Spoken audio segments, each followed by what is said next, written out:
RTVC. Conversemos en paz.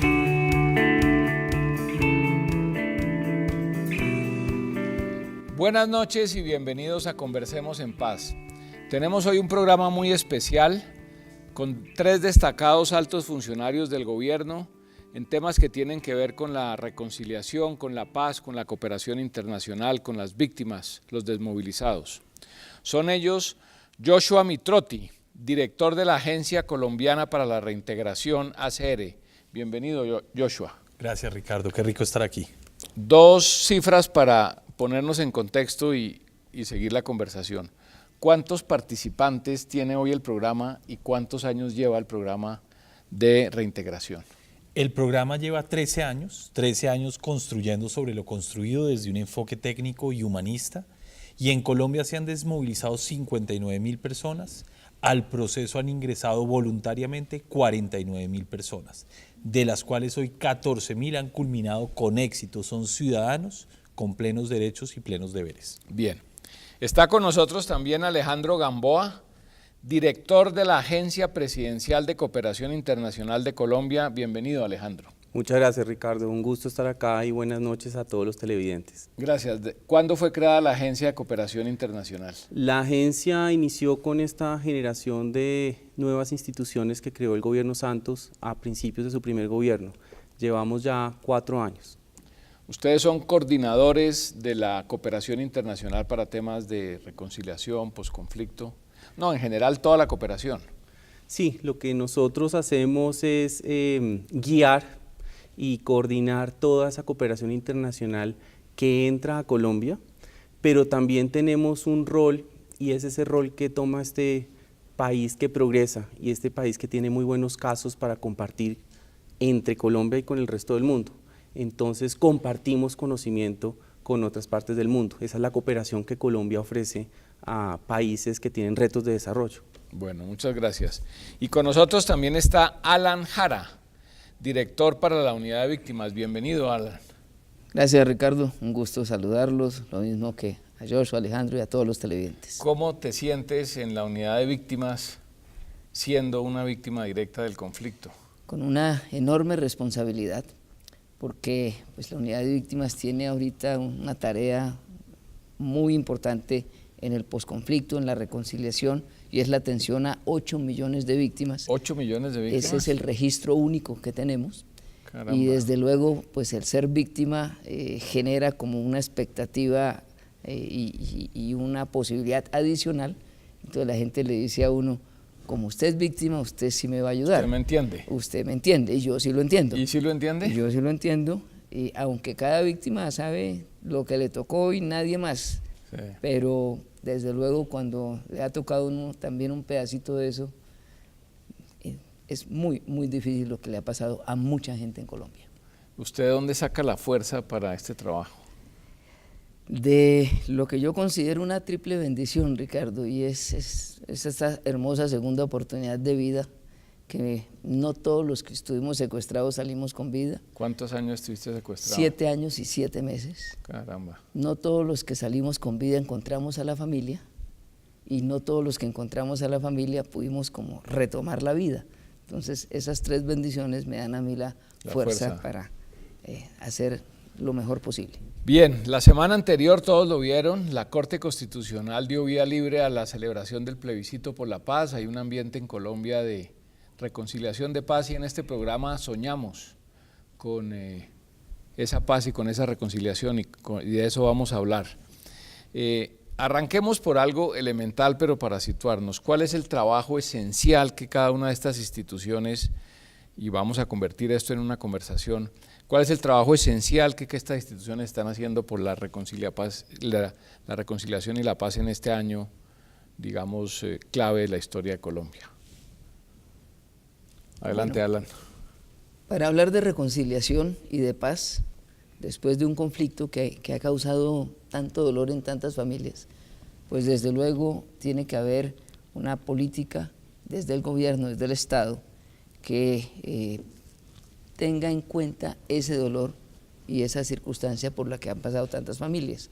No podríamos hablar de reconciliación y de paz si no se considera a las víctimas. Esa es la tarea de la Unidad para las Víctimas, la reparación, la atención integral a la población víctima, desde luego considerando no solo a la víctima como persona individual, sino también a la sociedad, una reparación colectiva, porque en muchos casos la afectación es tan grande que no solamente involucra a una persona o a un núcleo familiar, sino involucra a toda una comunidad. Nosotros desde Reintegración lo que hacemos es acompañar humanamente a las personas que han salido de la guerra, muchos de ellos vinculados como menores de edad. De las 49.000 personas que hemos recibido en los últimos 13 años, el 46% Caramba, la mitad. dicen haber sido vinculados a los grupos armados ilegales, FARC, ELN y paramilitares, que son los que podemos atender nosotros, siendo menores de edad. Y Lo que hace, hombres y mujeres, niños más y o menos niñas. un 20% son mujeres, un 80% son hombres, pero eso cambia en los grupos. Por ejemplo, en el paramilitarismo era más o menos un 7% de mujeres, el resto eran hombres. En las guerrillas estamos alrededor del 20-22%. Y lo que hacemos es acompañar en ese tránsito de hombre combatiente a hombre ciudadano, a un hombre que se encuentra con su familia, con su comunidad, a un hombre que lleva en promedio 15 años y no pudo mantener un contacto, un hombre que sale o una mujer que sale como analfabeta, que debe tramitar todo ese proceso educativo, formativo, un hombre al que le tenemos que valorar y validar los oficios que sabían hacer en el grupo o que aprendan un nuevo oficio en la civilidad. En ese marco, todo centrado en las comunidades y en las víctimas, como una garantía de no repetición de hechos violentos. Y siempre pensando que este es el mayor laboratorio de innovación social que tiene el Estado colombiano para mejorar consistentemente políticas públicas para 8 millones de víctimas y para 13 millones de pobres. ¿Cuánto dura el proceso, no sé cómo llamarlo, educativo, digamos, el proceso de los desmovilizados dentro de la ACR? Depende de cada circunstancia. Por ejemplo, si yo salí de un grupo y estuve en la universidad, pues es un proceso mucho más corto porque no voy a necesitar la alfabetización. Pero si a mí me vincularon a los 12 años, durante 15 años no apliqué mi conocimiento, probablemente yo soy un analfabeta funcional. Si quiero llegar a ser bachiller, me demoro más o menos entre 5.5 años y 6 años y medio. Sí. Eso es lo que podría tomar. Pero, muy importante decirlo, Ricardo, nosotros no promovemos que la gente sea bachiller por ser bachiller. Nosotros consideramos que los oficios, los artes, el bachillerato o la universidad es igual de válido. Se tiene que conectar cada uno de estos individuos con su proyecto de vida. Un proyecto de vida que ellos tienen que luchar. Nosotros somos un instrumento para que ellos lleguen lejos. Me gusta eso de conectarse con un proyecto de vida, y aquí en este programa hemos tenido varios desmovilizados, hombres y mujeres. Tuvimos esta niña que entró a la guerrilla a los 11 años. A los 12 años tenía fusil y morral. En fin, son historias impactantes, pero historias de superación. Alejandro. Bueno, en el caso de APC Colombia, que manejamos la cooperación internacional, debo decir que la comunidad internacional ha sido el gran socio de Colombia en la construcción de paz, incluso en los peores momentos, en los momentos más críticos de guerra y conflicto del país. Luego, la tarea que tenemos ahora es justamente cautivar a esa comunidad internacional, hacerla cada vez más socia y mucho más digamos, integrada al proceso de paz, sobre todo en una comunidad internacional que está viendo un mundo muy oscuro, con actos terroristas en muchas partes del mundo, con pocas posibilidades de paz en otros hemisferios. Luego tenemos la oportunidad de trabajar con esos socios que nos han ayudado a construir paz durante el conflicto, a realmente construir profundamente la paz una vez cerremos este acuerdo. Luego es un reto maravilloso de traer cada vez a todos estos socios que nos han ayudado a construir paz. Una pregunta, comentario, Alejandro. En la interacción que tú tienes con gobiernos, entidades de cooperación, etcétera, ¿cómo se ve a Colombia desde fuera, desde el resto del mundo, desde esas entidades de cooperación? A ver, yo muchas veces cuando hablo con ellos, ellos nos ven como un país próspero que va avanzando y es exitoso. si lo comparan además con otros países a los que ellos también contribuyen, es decir, países africanos, algunos países asiáticos. Luego tenemos el reto de cautivarlos, por eso digo, para que continúen en la tarea de construcción de paz. Nos ven muy prósperos, ven esto como esa luz en medio de un mundo muy oscuro, y pues cómo no estar en ese momento de éxito cuando han estado acompañando pues, el proceso cuando no se veía esta luz. Nos ven entonces como un país de ingreso medio alto, en donde se ven tentados a retirarse de alguna manera, pero lo que yo les recuerdo es que tenemos un país de ingreso medio alto, pero otro país cuyos indicadores no corresponden en absoluto con esos indicadores de país de ingreso medio alto. Y esa es la razón por la que debemos continuar con el interés y la participación de la comunidad internacional. ¿Y el posconflicto no es un elemento adicional para que se queden, para que incluso no solo que se queden, sino que traigan más inversión? Es una oportunidad, y así lo vemos desde APC Colombia, como esa oportunidad para trabajar con esa comunidad que ha estado en los peores momentos. ¿Cómo no va a estar en donde empieza a ver los resultados de ese acompañamiento? Y hay que estar en los lugares más críticos y en los lugares más retadores. Sí. Y ese valor agregado de la cooperación internacional hace la diferencia, porque ellos complementan. El Estado es el que va a hacer la diferencia, pero ellos complementan transformaciones muy importantes. Las víctimas, Alan, las víctimas en Colombia, desde el punto de vista numérico, pues es el drama humanitario más grande del hemisferio, sin duda. Yo he visto aquí en este programa experiencias de transformación muy poderosas. Gente que no solo ha perdonado, sino que ha transformado y es feliz en una actividad nueva, en una ciudad nueva, con una familia nueva. ¿Cuáles son esas experiencias que usted tiene, además de la suya propia, perdón la redundancia, de víctimas que uno pudiera inspirar al resto de Colombia con esas historias?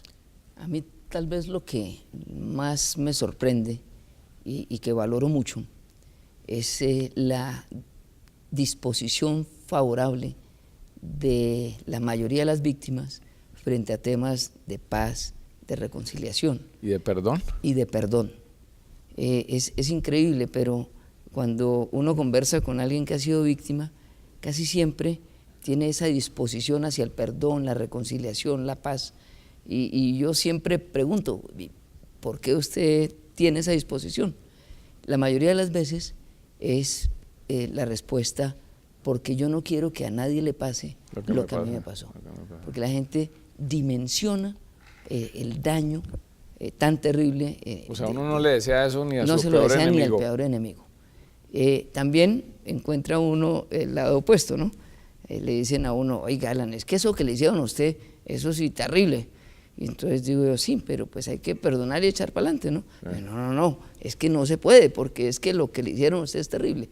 Entonces, muchas veces a nombre de alguien que ha sido víctima, se generan unos odios, unos deseos como de revancha, de que esto, pues, ahí es que seguir de vendetta en vendetta, pero no es esa la disposición de las víctimas, sino muchas veces a nombre de las víctimas. Y esa disposición de la víctima propiamente también llega a su familia, a su entorno cercano, a sus amigos. Yo creo que uno lo hace más por la familia de uno. Mire, si yo sigo... Pero la víctima perdona, sí, el papá perdona, el sí, hermano perdona, el hijo perdona. Sí, porque es casi siempre es una decisión familiar. Ya. Yo le cuento de mi caso, porque pues, por favor, uno puede hablar de la condición de uno. Yo nunca hablo a nombre de otra víctima, bueno, porque además me molesta que hablen a nombre mío. Claro. Mire, uno se sienta en la casa y entonces se pone a pensar, si yo sigo en esta rabia, en este rencor, yo me tiro en la vida. Sí. Y es como si uno siguiera secuestrado o siguiera en eso. Tal cual. Y además se la tira a los que uno ama, mi esposa, mi hijo. Sí, todo se Entonces vuelve. uno habla con ellos y plantea, oiga, ¿qué tal si incorporamos esa terrible experiencia como algo que jamás se olvidará, como algo que no tuvo ninguna justificación, porque eso no puede justificarse, claro, pero lo dejamos ahí como una enseñanza y seguimos adelante?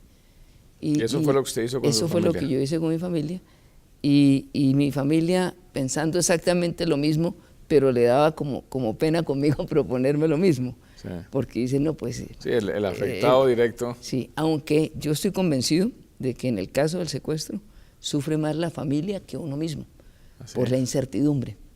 Uno se aguanta la cadena, pero uno por el radiecito alcanza a oír que su familia está bien. Usted sufrió en la selva. Claro, no, de todo, pero sufrió más la familia aquí, porque en el caso mío durante 5 años no hubo una sola prueba de vida. Caramba. Y todo el mundo decía pues que me había muerto, me habían matado. Entonces mi hijo todas las noches, él tenía 7 años cuando a mí me secuestraron. Caramba. Entonces el dolor de él era pensar y pidiéndole a Diosito que le dijera si yo estaba vivo o no. Eso comparado con una cadena realmente es peor, claro. La incertidumbre. Entonces concluíamos todos que evidentemente lo mejor que nos puede pasar como familia, como personas, es que uno dé ese paso del perdón, de la reconciliación, y la vida es mucho más hermosa así. Por las experiencias que hemos tenido aquí en este programa, que han sido varias, yo coincido. Las víctimas han perdonado casi todas, o todas, no podría decirlo, pero si usted me pregunta, yo diría que todas. El perdón es más difícil, digamos, cuando llega la ideología y, digamos, en unos escenarios más los que están urbanos. Más distantes a la guerra. Los que la han padecido menos, me parece a mí que son los que más fácilmente echan unos juicios de valor en torno a la venganza, en torno a la persecución, y creo que eso es lo que nos ha llevado a que esto sea una espiral de violencia donde no sabemos cómo acabar. Yo le cuento una experiencia. Yo fui defensor del pueblo en Bojayá, Chocó. Ah, caramba. Después de la masacre. Después de la masacre. ¿Cómo llegaste allá? Usted levantó la mano y dijo, yo quiero ir. Yo voy para allá. Donde me digan, estoy listo. Eso es un testimonio importante. Y un día, por algunas circunstancias, me tocó llevar un muerto al puerto. Y me tocó ver a un niño de 7 años, que era hijo de ese muchacho. El muchacho que llevé no tenía más de 23, 22 años. Y el muchacho dijo con una rabia enorme, espérense a que yo sea más grande y me voy a vengar. Caramba. Y esa me parece a mí que es la historia de Colombia. Nos hemos aprendido a vengar del otro, a excluir al otro. Y es una violencia que hoy ya no tenemos cómo parar, a menos de que hagamos un pacto político para ponerle fin a mucho tiempo de violencia, a una violencia que no podemos justificar, que no podemos olvidar, pero creo que hay que gestionarla para construir un futuro distinto. Y a mí me marcó mucho ese testimonio de ese muchacho. Muy poderoso. Y desde el punto de vista del perdón, digamos, se rompe ese ciclo de la venganza y se arma un ciclo nuevo, un ciclo virtuoso, virtuoso. Desde el punto de vista de la cooperación, Alejandro, ¿qué testimonios hay, digamos, más allá del apoyo de las entidades, de los embajadores de los países, de entidades de cooperación y de personajes internacionales apoyando a Colombia? Bueno, creo que los testimonios que más afectan positivamente realmente son los que alteran y construyen proyectos de vida, como Joshua estaba mencionando dentro del espíritu de la ACR. Y en este orden de ideas eso es lo que nosotros queremos cada vez más, que la cooperación internacional no se quede solamente en el fortalecimiento institucional, en una serie de apoyos que son muy importantes, sino que logren permear esos programas tanto de gobierno o de, digamos, iniciativas de la sociedad civil y lleguen realmente a los territorios. O sea, estamos hablando de proyectos. Proyectos. En las comunidades. Proyectos de cooperación internacional, pero no solamente o no exclusivamente de cooperación internacional. Creo que la cooperación internacional es mucho más exitosa si de arranque se inserta con lo que nosotros denominamos el triángulo del éxito. Y es que esté el sector público, el sector privado y la sociedad civil trabajando juntos, en donde en un territorio particular, en una asociación, en una comunidad, puedan realmente generar los diálogos necesarios, muy de reconciliación y de arranque, y pensar en proyectos de vida colectivos e individuales. Ahí la cooperación internacional es transformadora y hacia allá estamos yendo. Es muy importante, por ejemplo, desde la agencia la experiencia con la cooperación ha sido fundamental. Nosotros, buena parte de lo que ha costado este programa en los últimos 13 años ha sido financiado por recurso nacional, es decir, la plata de todos los colombianos. Presupuesto nacional. Presupuesto de todos los colombianos. y un 6% ha sido de la cooperación internacional, pero muy importante porque nos permite innovar, nos permite pensar fuera de la caja, nos permite atender problemáticas que con el presupuesto normal y con el ciclo de presupuesto pues seríamos muy lentos en entender y adaptarnos, y ha permitido todos los temas de innovación de conocimiento. Por eso hoy Colombia comparte conocimiento con el mundo en materia de reintegración. Hoy somos depositarios de toda una cooperación técnica en Centroamérica, en África, en Asia, desde los avances de esta política. Pero es una política que se ha aprovechado del conocimiento, de la expertise y de las lecciones aprendidas internacionales y nacionales.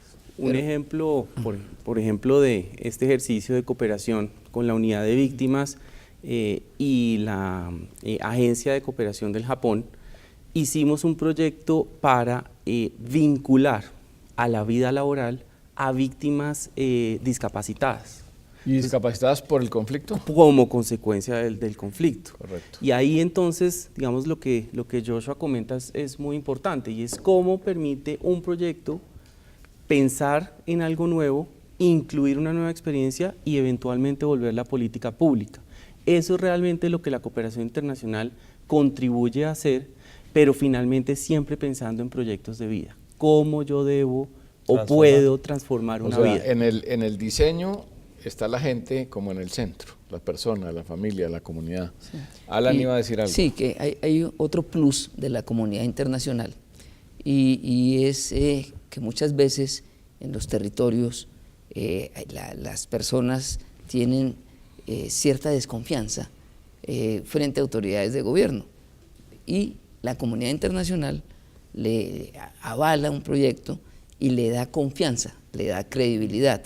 Entonces no solo es el apoyo, no solamente es el buen proyecto, sino también es una ganancia para todos, porque al gobierno le queda más fácil llegar, porque la comunidad recibe más fácil la ayuda, y porque la comunidad internacional también ve que su esfuerzo evidentemente está transformando una comunidad. Sí. Y en este triángulo que menciona Alejandro, ¿cómo es la participación, digamos, de la empresa privada, del sector privado colombiano? El sector privado en reintegración ha sido fundamental. Yo le cuento, yo llevo trabajando en el proceso de reintegración, yo trabajé desde el 2000 hasta el 2008 con las víctimas en comunidades, y desde el 2008 hasta acá vengo en el proceso de reintegración. Yo arranqué con Frank, luego con Alejandro, y venimos en un proceso donde al principio nos cerraban todas las puertas, nos decían, no, ese programa es la lavandería de los paramilitares, nosotros no tenemos nada que ver con eso. O sea, cerraban las puertas en el sector privado. En el sector privado y en la cooperación internacional. Y creo que desde un esfuerzo de repicar y repicar e insistir, hemos logrado empezar a romper esa matriz de opinión, y desde el año 2008 el sector privado ha estado involucrado en esta política. Primero, las multinacionales, el Éxito, Sodexo, Coltabaco, Coca-Cola, FEMSA, que fueron los primeros en decir, listo, yo le juego, presidente, a esto. Y de ahí para adelante ha venido un proceso virtuoso de aprendizajes, en donde hoy tenemos más de 650 empresas vinculadas directamente con la política de reintegración. Y generando esas 650 empresas, 1.500 empleos formales, y más o menos apoyando 350 emprendimientos. Caramba. En Colombia, importante decirles que 26.000 personas que entraron al proceso de reintegración están ocupadas.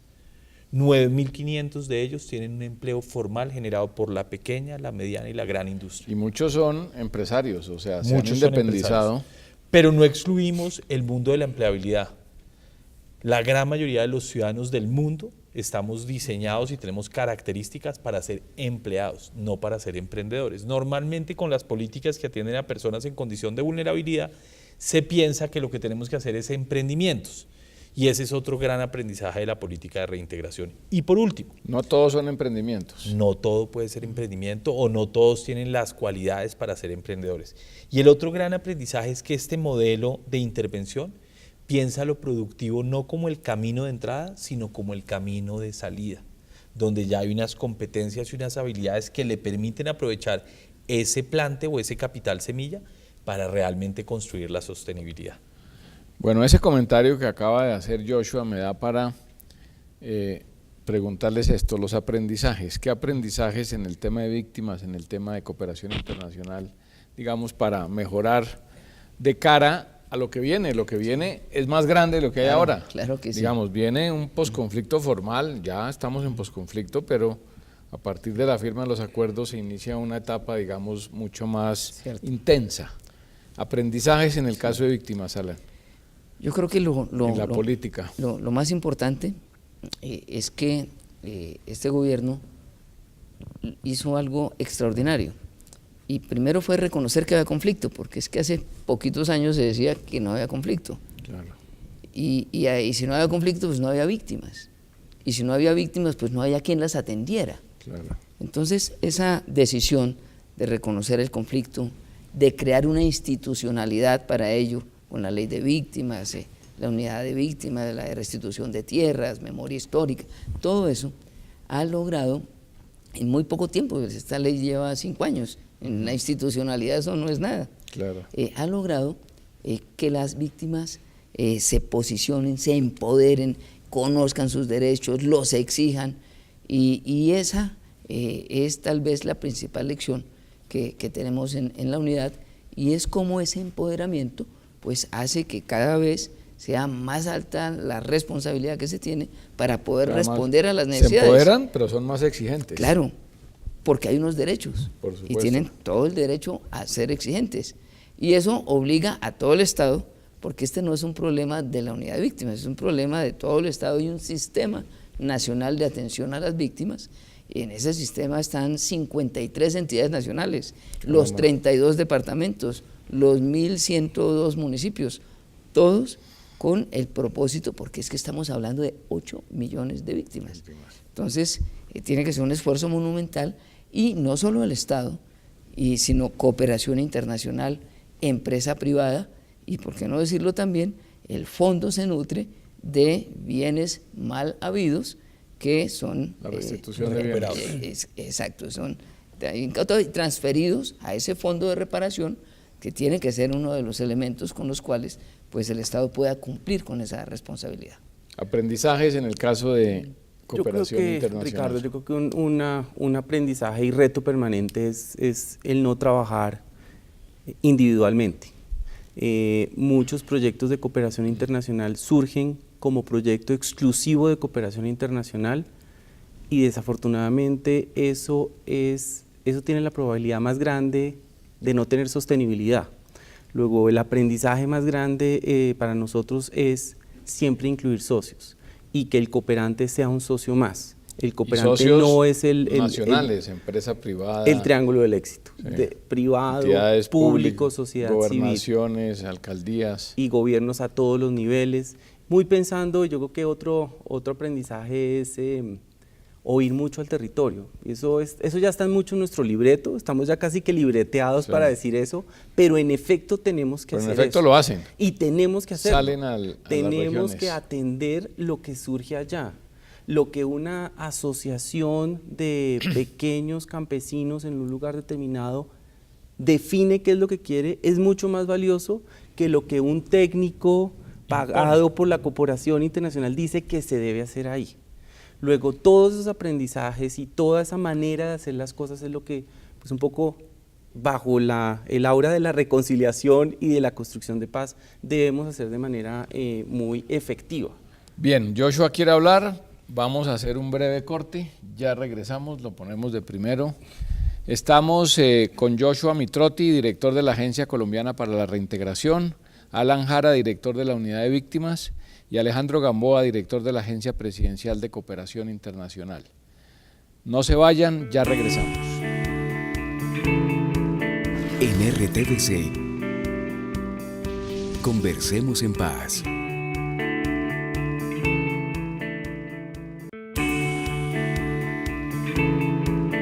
En RTVC, conversemos en paz.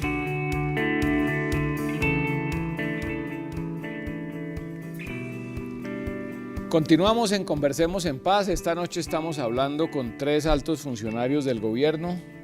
Joshua Mitrotti, director de la Agencia Colombiana para la Reintegración, el programa que atiende 59.000 desmovilizados. 49.000. 49.000 desmovilizados. Alan Jara, director de la Unidad para las Víctimas. ¿Cómo es el nombre completo de la oficina? Eso se llama, en las siglas es UARIF, que traduce Unidad para la Atención y Reparación Integral a las Víctimas. Bien, el nombre lo dice todo. Sí. Y nos acompaña también Alejandro Gamboa, director de la Agencia Presidencial de Cooperación Internacional de Colombia. Habíamos quedado y Joshua quería retomar aprendizajes de la política, de las experiencias, con miras a los nuevos retos que hoy tiene Colombia. Ricardo, muy importante lo que hemos aprendido trabajando en los territorios, articulándonos con el territorio, apostándole a materializar y cumplir los planes de desarrollo de departamentos y de municipios. Quienes tienen el problema en materia de reconciliación son los municipios y nuestros participantes del proceso tienen que aportar en esa materia. 2, un enfoque humanista. Lo que hemos aprendido es que esto tiene que ser un ejercicio de oportunidades condicionado para que no hayan abusos, para que realmente esta oportunidad única les sirva para construir un proyecto de vida sostenible y de largo plazo. Apalancar el desarrollo. ¿Cómo logramos que desde estas comunidades vayamos transformando familias, comunidades y vayamos generando la integración de esos territorios al mercado nacional? Las garantías de no repetición, ¿cómo aseguramos que vamos rompiendo ciclos de violencia? Nada hacemos si los ilegales tienen mayor capacidad de cooptar a los jóvenes en los territorios. Y por último, hoy somos un referente internacional en materia de reintegración, como una política que está siendo mucho más eficiente que la cárcel, que es el único modelo de resocialización que tiene unos indicadores positivos. El 76% de la gente que ingresa a la política de reintegración no vuelve a delinquir, O sea, a un 8 costo de cada muy 10 bajito. participantes en la política se queda, digamos, en la vida civil. En la vida civil. Muy 2, impresionante. vuelven a reincidir, pero ¿ustedes saben cuál es la tasa de éxito de la cárcel? ¿Cuál? El 30%. O sea, al revés. De 10 personas que salen de una cárcel en Colombia, 7 vuelven a reincidir en delitos aún más complejos al cabo de 3 años. El modelo de la cárcel en Colombia vale 18 millones de pesos por persona al año. El modelo de reintegración apenas 5.800.000 pesos, con todas las características y todo incorporado. Bien, esto que habla Joshua me da para que nos adentremos un poco en experiencias un poco vivas. En los territorios, en los proyectos que ustedes hayan tenido, mostrémosle un poco a los televidentes esa realidad de estos proyectos ya en la parte humana, las personas, las familias, qué anécdotas, qué casos tienen ustedes. Pues yo creo que aquí el mensaje, Ricardo, es que hay que, como decimos en el llano, mirar para adelante. Sí.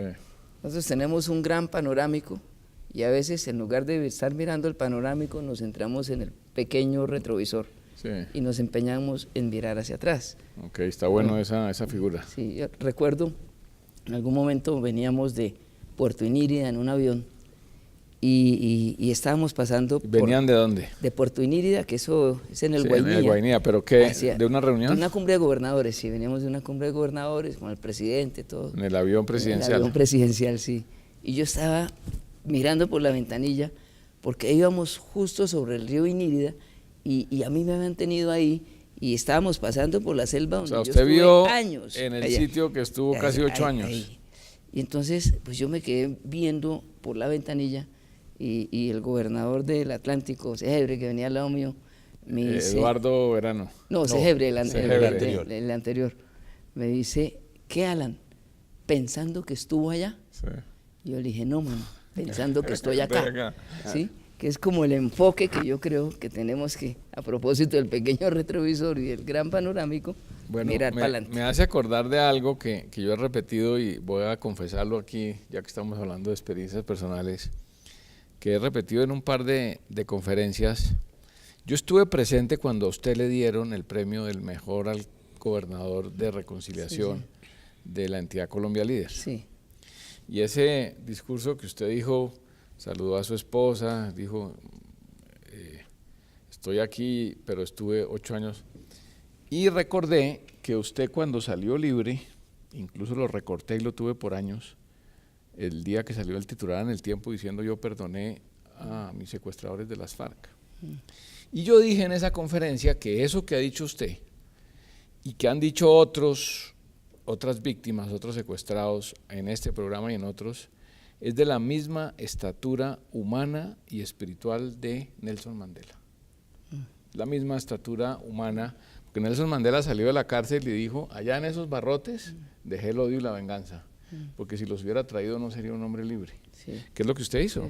Usted es un hombre libre, entre muchos aspectos, por su personalidad, pero también por el perdón. Me dejó sin palabras, Ricardo. No, y ¿verdad? se lo confieso acá porque oyéndolo me acordé de ese par de veces y usted en nombre de muchas víctimas y de muchos secuestrados. Sí.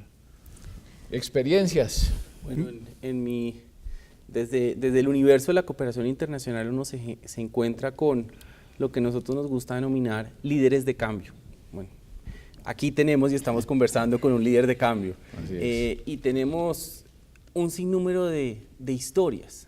Por ejemplo, la reciente Mujer CAFAM 2016, una joven que está en sus 20 y tantos años, su nombre es Yeisuli Tapias. Nosotros en la agencia a Yeisuli la conocimos hace 3, 4 años, con unas ganas de devorarse el mundo, y Yeisuli, en vez de vengarse, en vez de tomar una decisión de ir en contra del mundo, crea la Asociación de Jóvenes Emprendedores en La Dorada Caldas. Y tiene un poder transformador, bueno, la nombraron ya Mujer CAFAM a sus 26 años. Un poder de transformación que nosotros, ella en una convocatoria que hicimos, le interesó participar en la red de jóvenes emprendedores rurales, en donde promovemos intercambios con otros jóvenes del mundo, y en otro escenario de intercambio en Lima, Perú, con otros líderes.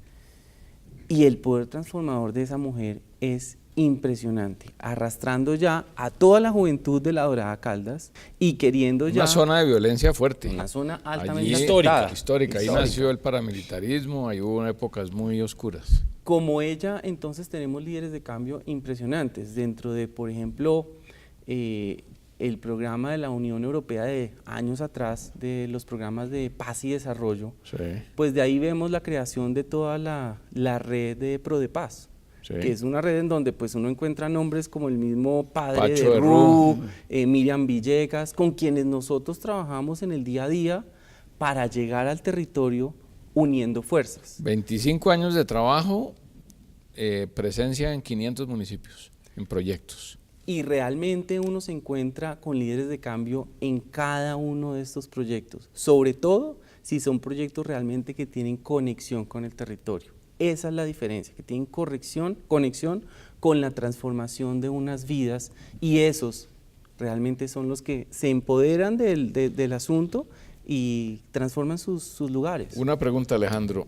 Estos casos, con estos usted, digamos, vende Colombia, en el buen sentido de la palabra, quiero decir, ofrece las oportunidades de inversión para gobiernos y entidades de cooperación. ¿Ese es un material vivo de trabajo? Esto ayuda a sensibilizar, pero digamos también hay que decirlo que hoy en día el tecnicismo y la burocracia internacional hace que todo también se vuelva muy estructurado y entonces nos obligue a hablar de cuáles son los resultados, cómo voy a medir, qué indicador voy a tener, y muchas veces desafortunadamente se pasan de largo estas historias. O sea, hay que vivir en los dos mundos, en el mundo de los resultados de eso y en el mundo de inspirar. Definitivamente, y es en ese mundo muy humano, muy de historias, que es en el que vamos a tener que hablar nosotros como colombianos, y para que solo seamos colombianos y nada más nos diferencie. Usted debe tener muchas historias. Muchas. Amigo y las Joshua. que más me han impactado es la capacidad de reconciliarse y de personarse entre víctimas y victimarios. Por ejemplo, en Medellín tenemos una experiencia muy bonita, el CEPAR. Es un centro educativo que la alcaldía montó de la mano con la agencia hace unos 8 años, en donde las víctimas y las personas que han dejado los grupos armados ilegales estudian, y estudian pensando en proyectos, pensando en oficios.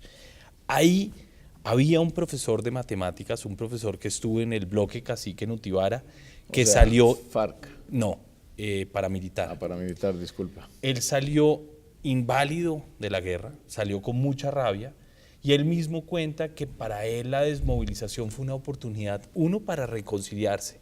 Hoy es profesor de matemáticas ahí. Hoy le enseña a las madres de la Candelaria, víctimas de este conflicto, víctimas del bloque Cacique en Utibara.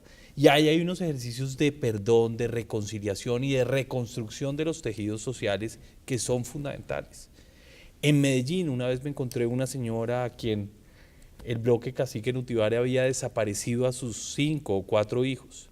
Caramba. Y ella había adoptado a un desmovilizado del bloque Cacique en Utibara, a quien las FARC habían asesinado a toda su familia. Esos sí son ejemplos. Y ahí vivían juntos, crearon un nuevo núcleo familiar. Era una señora de unos 70 años, yo no sé, yo no la he vuelto a ver, hace como unos 4 años no la volví a ver. Y este era un muchacho de 25 años y vivían juntos. Entonces ahí es donde creo que uno también tiene que entender que esto está ocurriendo y que lo más maravilloso es que ha venido ocurriendo en el medio del conflicto. ¿Qué va a pasar de Colombia cuando logremos resolver un conflicto? Eso no quiere decir que va a desaparecer el narcotráfico, la minería, el contrabando y una cantidad de fenómenos ligados a la ilegalidad que tenemos en Colombia, pero nos va a permitir enfocarnos en lo importante, en la salud, en la educación, en la conexión del territorio, que va a apalancar desarrollo y transformaciones profundas. Pero tenemos que convencernos que es un ejercicio de cada uno de nosotros, de nuestras familias, de nuestras comunidades, y que eso va transformando. La semana pasada, antepasada, ya tuve la oportunidad de, como socio de estas 12 entidades que representan tanto Joshua como Alan, en Pasto.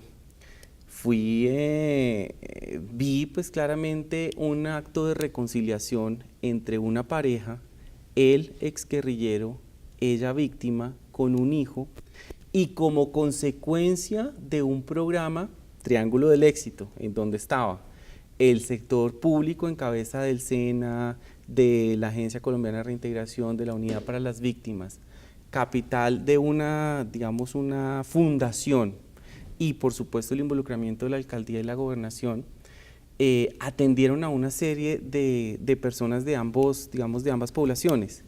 Y en medio de ese proceso, digamos que cayeron en cuenta de que eran antiguos enemigos, de que eran antiguos rivales, y hoy en día tienen un hijo de 2 años. Hermoso. Espectacular. Y bueno, y además les decía a mis colegas de las 2 agencias, o de la unidad y de la agencia, que si yo tuviera que estar en cada uno de estos eventos, viviría llorando. Claro. Y algo que hay que resaltar es la mística que hay detrás de estas entidades. Sí, hay mucha toda mística. la gente que trabaja en este tipo de agencias que atienden una población pues tan afectada, trabajan en un día a día con una mística impresionante, y eso es lo que yo veo como socio de las mismas. Con mística y con pasión. Impresionante. Sí, por ejemplo, y aquí aprovecho para hacer un reconocimiento a mis funcionarios, a mis colaboradores. Sin ellos sería imposible los resultados que estamos logrando. Ellos todos los días se arriesgan para irse a meter a unas comunidades vulnerables, pobres, aisladas. Sí, no es un trabajo, es una cruzada. Es una cruzada y lo hacen con todo el compromiso, con toda la pasión, y están generando unas transformaciones. Ese día, Alan, te cuento, te perdiste de un ejercicio de perdón muy bonito, y además el muchacho te quería pedir perdón a ti. Ojalá podamos ir un día a un conocerlo. muchacho de la guerrilla. Sí. Había estado como participando como captor. Me llegó un mensaje Sí. en esos aparatos. Él tenía mucha expectativa. Él la quería verdad, ver a se sintió- Alan y hubiera sido realmente emotivo, pero bueno, Dios sabe por qué hace las cosas. Habrá su Alan momento. Alan su nos estaba momento. representando en Nueva York y en Estados Unidos haciendo pedagogía de lo que es la reconciliación. Con todo respeto, Alan, me acabo de acordar una anécdota que usted me contó el otro día, el de los celulares. Este es el recreo. Que cuando Présteme ese aparato. Cuando salió de liberado, le hicieron un paseo en el carro de carro de bomberos. Me ¿Y qué subieron pasó? allá. Como reina. Me subieron al carro de bomberos, yo me subí con mi hijo y había mucha gente. Claro, el carro de bomberos es altote, y pues yo estaba pendiente de todo lo que ocurría a mi alrededor, y de pronto veo que todo el mundo estaba así. Y entonces yo entré en sospecha y dije, algo está pasando aquí. Y de pronto entonces le pregunto a mi hijo, oye, ¿qué es eso? Porque todos eran así. Y entonces me dice mi hijo, papá, son celulares. Y yo, ¿y por qué me los muestran? ¿Sí? Entonces mi hijo, no te lo están mostrando, te están sacando fotos. Digo, pero al fin, ¿qué? ¿Es una cámara o es un celular? Sí, papá, por favor. Ahí es cuando uno se da cuenta de 8 años. Entre el 2001 secuestrado. y el 2009 pasaron muchas Las cosas. transformaciones Después tecnológicas. tratando de encontrarle un botón, un aparato de esos que me regalaron. Qué cosa. Casi me Bueno, saco y el otro. ese humor que usted tiene hoy, digamos, es una muestra de esa transformación personal Pues es frente que a un tema tan fuerte y tan doloroso. tiene uno que tomarse el pelo, porque si no la vida le toma el pelo a uno. vida, sí. Eso. Quiero retomar un tema que planteó Alejandro que me parece de la mayor importancia y es ese, digamos, nuevo liderazgo de la paz o de la reconciliación o de, digamos, el apellido no importa, pero ese nuevo liderazgo que está emergiendo a partir de proyectos, de transformaciones, a partir de gente que ha hecho procesos de perdón, de reinserción, de víctimas. ¿Cómo es ese nuevo liderazgo? ¿Cómo se está expresando? En el día a día, a través de búsqueda de proyectos de vida y que de golpe se dan cuenta que pueden ser inspiradores. Por ejemplo, yo tengo un caso que probablemente ustedes lo conozcan y es el de Belén de Umbría. Belén de Umbría es un municipio en Risaralda en donde se le denomina ya la perla de la asociatividad. Todos son asociatividades. O sea, cooperativas. Sí, pequeñas cooperativas. Y lograron transformar todo el municipio A través de unas acciones siempre comunitarias, pero por supuesto siempre una persona liderando. En este caso una mujer que ni siquiera es de Belén de Umbría, venía de un lugar del Huila, y logró generar como toda esta transformación. Es un buen retrato de ese liderazgo. Es impresionante, no era de la región, simplemente se dio cuenta que la gente cultivaba bien, pero que no tenía ni idea de la comercialización y cómo pudiéndoles ayudar un poquito a tener sentido comercial y que uniéndose les va mejor, pues se generó toda una transformación y hoy en día ellos enseñan a asociaciones, tienen todo un montaje para enseñar esa experiencia de asociatividad y transferirla a otros territorios y a otras partes del mundo, porque ellos ya son socios nuestros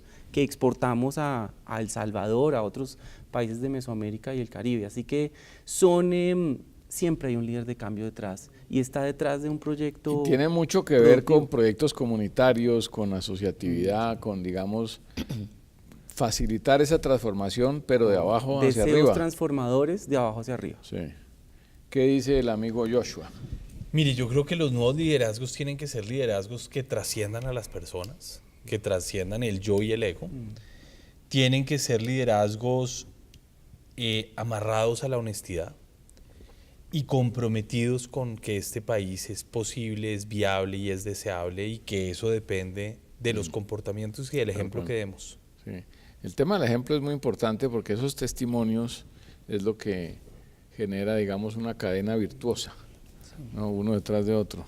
Sí, ¿Qué dice Alan? Nosotros en la Unidad para las Víctimas tenemos un programa que se llama Reparación Colectiva.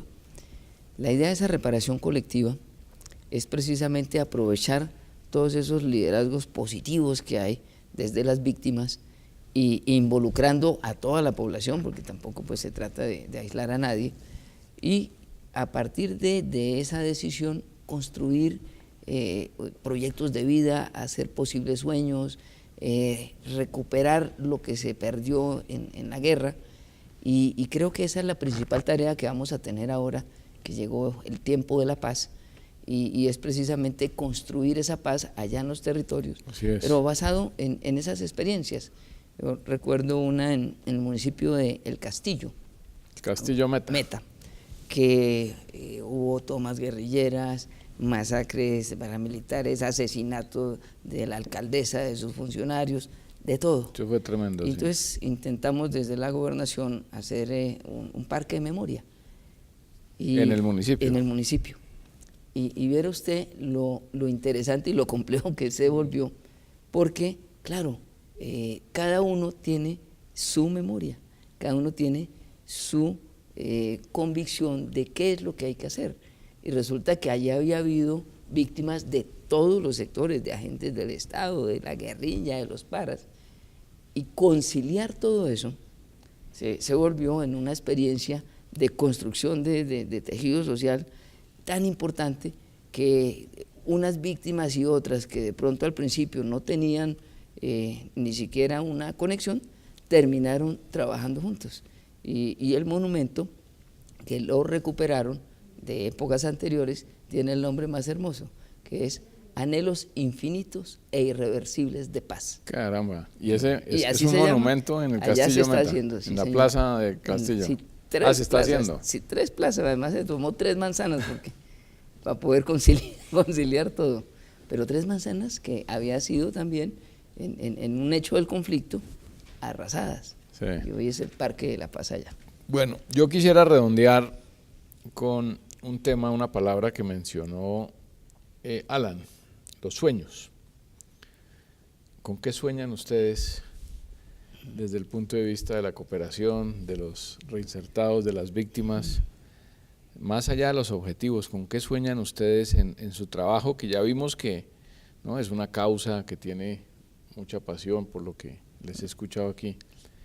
¿Con qué sueña Alejandro Gamboa de la Agencia Presidencial de Cooperación? En ese contexto de cooperación y pensando en el poder que tienen las alianzas, pues sueño con que los intereses particulares se eliminen y todos pues podamos construir de una manera muy colectiva como socios.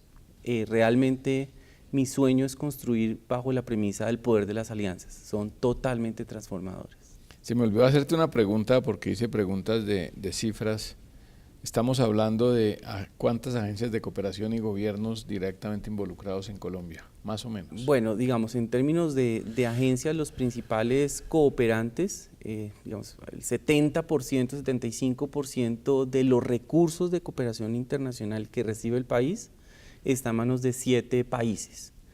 Y eso representa más o menos unos 400 y tantos millones de dólares al año. Pero hay otra cosa y algo que debemos ir corrigiendo.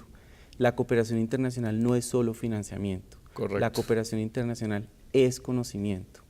Y la verdad nos pone además en un momento y en un lugar privilegiado, porque nos permite compartir mucho que nosotros estamos produciendo acá.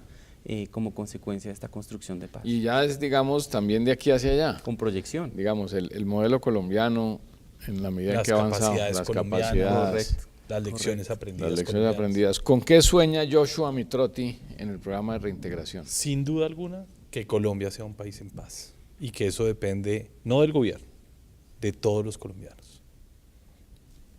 Simple, llano y directo. Sí. Alan Jara, desde la unidad de víctimas. Yo siempre he usado una frase y es que yo creo en los sueños, creo que el sueño es posible si entre todos lo construimos. Y una de las cosas que yo con frecuencia hago es eso que usted está haciendo, Ricardo. ¿Usted con qué sueña? ¿Con qué sueña? Y en una ocasión le pregunté a un niño de unos 8 o 9 años, ¿cuál es tu sueño? Y se quedó mirando y me dijo, yo no tengo sueños. Me pareció tan terrible, fuerte, tan fuerte, que le contesto la pregunta diciendo, mi sueño es que él tenga sueños. Que todos los niños y niñas de Colombia tengan sueños. Sí, y es un momento, digamos, de sueño, aquí lo han dicho ustedes, de construcción de paz, de acción. Yo siento que es un momento de mucha acción. Sí. Digamos, me faltó una pregunta que se las voy a hacer rápidamente. ¿Estamos preparados como país, como instituciones, para el posconflicto? ¿Estamos preparados? Pues es que tenemos que estarlo, para lo que nunca podemos estar preparados para la guerra. Yo creo que va a haber un desafío grande, pero creo que tenemos la capacidad, creo que tenemos el talento humano, creo que tenemos la capacidad política y creo que tenemos todo para hacerlo bien, pero va a ser un esfuerzo. Es que ese es el juicio que nos pone este momento. O sea, tenemos que tener la responsabilidad y debemos enfrentar este momento para ser capaces. No debemos pensar en otra alternativa. Bueno, dialogamos esta noche con voceros de programas del gobierno, en la reinserción, en las víctimas, en la cooperación internacional. Un tema muy importante, el nuevo liderazgo de la paz, eso que se está construyendo desde la base, desde las comunidades a través de proyectos de transformaciones. Gracias, Alan Jara, siempre es un placer escucharlo y ver su alegría. La sonrisa de la libertad. La sonrisa de la libertad, está bien. Gracias. Se le ve potente. No la he podido ocultar. No la puede, o sea, no hay manera No hay manera de negarla. Gracias, Alejandro, por todas las reflexiones y por el entusiasmo para que haya más cooperación internacional para Colombia. Muchas gracias, Ricardo. Un placer estar acá y aquí seguiremos trabajando con estos socios y con todos los socios que se sumen a la construcción de paz. Y Joshua, muchas gracias por ese entusiasmo y ese servicio. Irse uno a trabajar de defensor del pueblo en Bojayá es una decisión, digamos, como dicen hoy, de vida. Y por eso es que le digo que sin duda mi sueño es la Colombia en paz. Por eso he trabajado más de 16 años y espero estar cerca de lograrlo y que mis hijos tengan un país distinto al que yo tuve. Bien, muchas gracias a ustedes. No dejen de sintonizarnos el próximo domingo. Estuvimos en Conversemos en Paz. Buenas noches.